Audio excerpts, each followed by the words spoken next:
Hey YouTube, I'm Devin. I'm Carter. Today we're going to be showing you how to flush a coyote And stretch a coyote.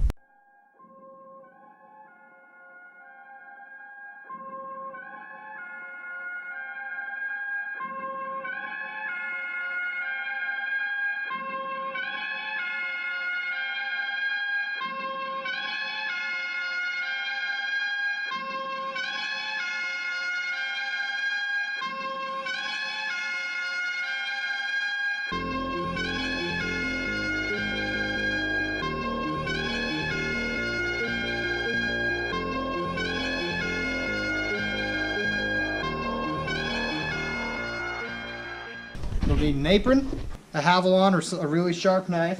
For the stretching part, you're going to need a horsehair brush and a ton of thumbtacks. And you're also going to need a coyote, assuming you're skilled enough.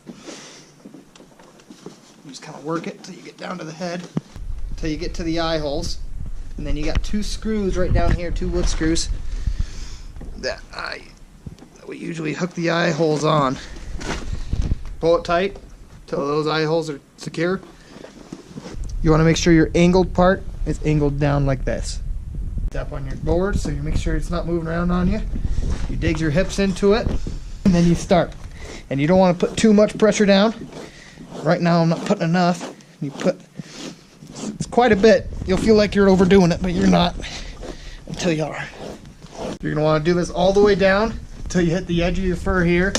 And then when you get big clumps, you'll cut them off.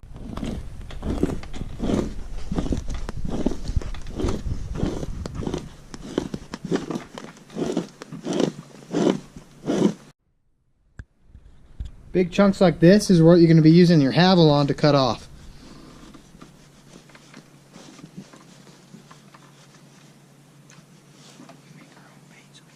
We make our own bait, so we put it in a bucket and ferment it with whatever other guts and stuff we have from fish. After you get done fleshing it, you're going to want to go back up to the head and get it up to the ears and get all the extra meat and cartilage off. The only way you're going to be able to do that is by feel and knowing where your pelt's at. Okay, this is what you're going to want to be looking for, mostly right down in here. Up top and stuff, you'll start to get to see this stuff. There's nothing you can really do about that. It's just going to be blood staining. But Devin will show you how to do the next part, stretching. inside out. We're going to put her over the top until the nose is on the top of your stretching beam. Now when you're selling these at an auction, they don't look at the width. What fur buyers are mostly into is the hackle running down the back. The longer you can stretch this coyote, the more money you're going to get for it. We're going to take her and we're going to get her as long as we can. You're going to also have to use this for a little bit to the width. That way you don't just have a bunch of baggy stuff kind of hanging around. That's the nut sack. I almost never cut it off until I'm to this point. You want a straight line kind of coming across here because they don't use the nut sack, but it's always nice to have. That way you have a little bit of play in your fur. That's as wide as this coyote's going. That's about 9 inches wide right there. Tighten up your butterfly nuts on this back side. Pull your coyote down again.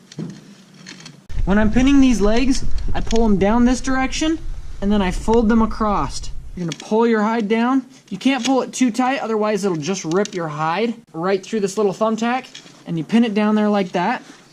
Take a second one and spread it out a little bit. You want as much as that skin showing to the air so it can all dry out evenly. You're going to do the exact same thing with your other leg, except I always tuck it underneath just so it kind of holds it a little bit better. Next, we're moving on to this back side. You want your tail and your ears lined up. Just like that.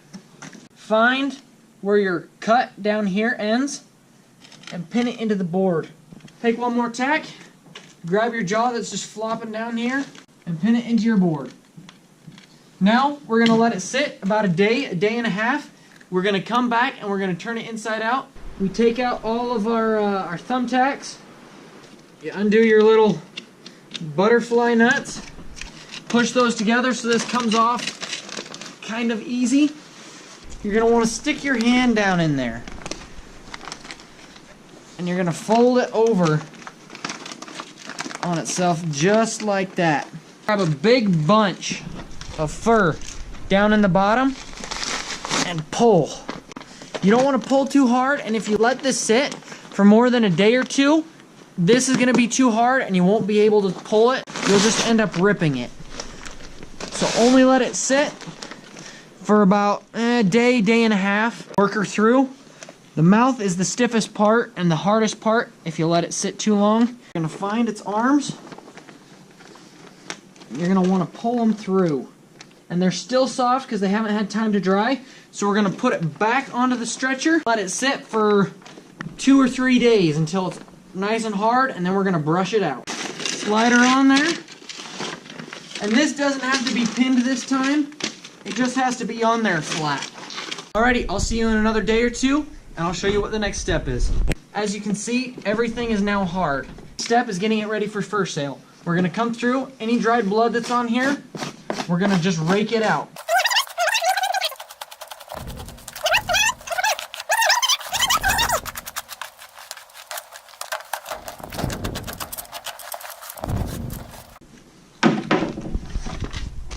Okay, filming.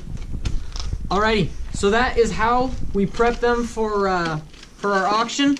It's all clean now, ready to go in the freezer. Alright, thanks for watching YouTube. I'm Devin. I'm Carter, and this was how to flesh and stretch a coyote. I almost forgot it.